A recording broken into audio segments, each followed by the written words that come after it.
Update India TV, हर खबर सच्चाई की ओर। 29/7/2024 रोजी आपण राळेगाव तालुक्यातील वरुड या गावात आलो आहे। या गावाची हे व्यथा हे खूप दुर्दशा आहे। व्यथा म्हणण्यापेक्षा गावाची दुर्दशा आहे। या ठिकाणी आज जे नागरिक राहत आहे, तांडा आहे, वरुड गावातील आहे, त्यांना मोठं जीव मुठीत घेऊन पावसाळ्यात राहावं लागत आहे। कधी पाणी घरात घुसेल, कधी जीवितहानी होईल। मागच्या वेळेस पण या ठिकाणी मोठी जीवितहानी झालेली आहे, तरी कुठल्याही प्रशासनाने याची दखल घेतली नाही। त्या संदर्भात आपण या ठिकाणी येऊन प्रत्यक्ष या नाल्याची जो नाला दिसतो त्या नाल्याला रपटा आहे, या रपट्या न देता या ठिकाणी मच्छी पूल किंवा मोठं पूल देण्यात यावं। त्यामुळे जे येणारं नाल्याचं पाणी आहे, नदीचं पाणी आहे, ती सरळ पास होईल। पण प्रशासनाने कुठलंही याकडे लक्ष दिलेलं नाही। मागे एक जोडपं या ठिकाणी वाहून पण गेलं, त्याची पण शासनाने दखल घेतली नाही। फक्त खोटे आश्वासन देऊन, फुलतापा देऊन फक्त आम्ही देतो, आम्ही करतो ही भूमिका घेत आहे। या संदर्भात आपण या गावातील प्रतिष्ठित नागरिक संत वडते सर, श्रावणसिंग वडते सर, आपण त्यांचा सर, आपण या गावाचे रहिवासी आहात, आपण काय सांगू इच्छिता प्रशासनाला आणि शासनाला या संदर्भात?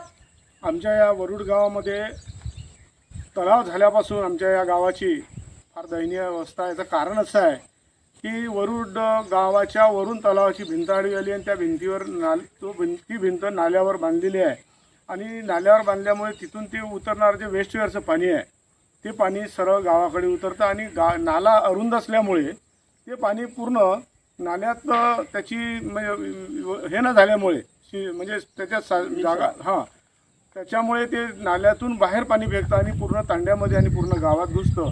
याच्या 2 वर्षा अगोदर अशाच पद्धतीने खूप पाणी दाटल्यामुळे आमच्या इथले एक सुभाष राऊत आणि त्यांची पत्नी शेतातून येत असताना वाहून गेले। त्यानंतर त्यांना शासनाने एक आर्थिक मदत दिली, पण आर्थिक मदत हे काही त्याच्यावरचा मार्ग नाही आहे, परंतु ते कुटुंब आज उघड्यावर आहे। आणि सोबतच बाकीचे जे शेतकरी आहेत, इथचे रहिवासी आहे, ते आज मनात धास्ती घेऊन राहिलेले आहेत। त्याच्यामुळे ते गावात रात्रभर पाऊस असल्यामुळे ते झोपत नाही। पुन्हा तोच प्रकार होईल का अशा धास्तीने ते लोक आज राहत आहे। म्हणून या अगोदर जेव्हा सुभाष राऊत होऊन गेले त्यावेळेस अनेक पदाधिकारी, त्याच्यात आपले विद्यमान आमदारसुद्धा येऊन गेलेले आहेत, परंतु त्यांनी कुठल्याही प्रकारचे जेव्हा ठोस पाऊस उचलले नाही। आमची मागणी ही आहे की हा नाला सरळीकरण, नाला खोलीकरण, सरळीकरण आणि इथे एक मोठा पूल देण्यात यावा, जेणेकरून आमच्या लोकांची कुठल्याही प्रकारची दुरावस्था होणार नाही किंवा जाण्याला मार्ग सुकर होईल, एवढीच आमची रास्त मागणी आहे। आता नव्यानेच लोकसभा निवडणूक पार पडली। या ठिकाणी आपले महाविकास आघाडीचे खासदार म्हणून संजयजी देशमुख निवडून आले। तुम्ही खासदार साहेबांकडून काय अपेक्षा आहे? आमची वरुडवासियांची एक इच्छा आहे की मी एक तालुक्याचा खरेदी संघाचा डायरेक्टर आहे, त्याच्यामुळे आम्ही त्यांच्यासाठी जी मेहनत घेतलेली आहे की त्यांना आम्ही राळेगाव तालुक्यातून भरघोस मतं दिलेली आहेत।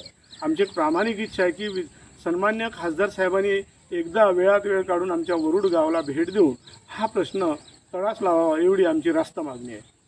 धन्यवाद सर। या ठिकाणी काही महिला पण आहे, त्यांच्या डोळ्यात पण एक भीतीचं वातावरण दिसत आहे। ताई, जेव्हा पूर येते, नाल्याला का तलावाला पाणी येते, त्यावेळेस तुम्हाला असं काय वाटतं या ठिकाणी? त्याबद्दल तुम्ही प्रशासनाला आणि शासनाला काय सांगू इच्छिता?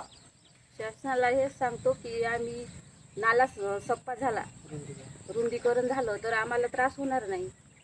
तुमच्या घरात पण पाणी जातंय का? हो, खूप नुकसान होते। गेल्या वर्षी डाळ, तांदूळ, गहू, पूर्ण अनाज, भात, बियाणं पूर्ण हे झालं, ओलं झालं। फक्त 5,000 रुपये आम्हाला फक्त भेटली चेक। हे बघा, पूर्ण घरचं साहित्य आहे, जे अनाज आहे, एवढंच नव्हे तर शेतीचं जे आहे, युरिया, खत वगैरे जे काही साहित्य राहते ते सगळं यांना पाण्यामुळे सगळं वाहत गेलं। फक्त 5,000 तुटपुंजी मदत दिल्यानं काही होणार नाही, याच्यावर कायमस्वरूपी हे व्हायला पाहिजे असं या महिलांचं पण म्हणणं आहे। आपण बघता या ठिकाणी मोठ्या प्रकारे नाल्यात असे मोठ्या चिला आणि मोठे मोठे झाडं झालेले आहे, त्यामुळे हे पाणी पास होत नाही। त्यामुळे या नाल्याला खोलीकरण करून येथे मोठा पूल देण्यात यावं, त्यामुळे अशी परत दुर्घटना किंवा या ठिकाणी वरुडवाल्यासह राहणार नाही, अशी या वरुडवासियांची म्हणणं आहे। अपडेट इंडिया जिल्हा प्रतिनिधी विनोद माहुरे।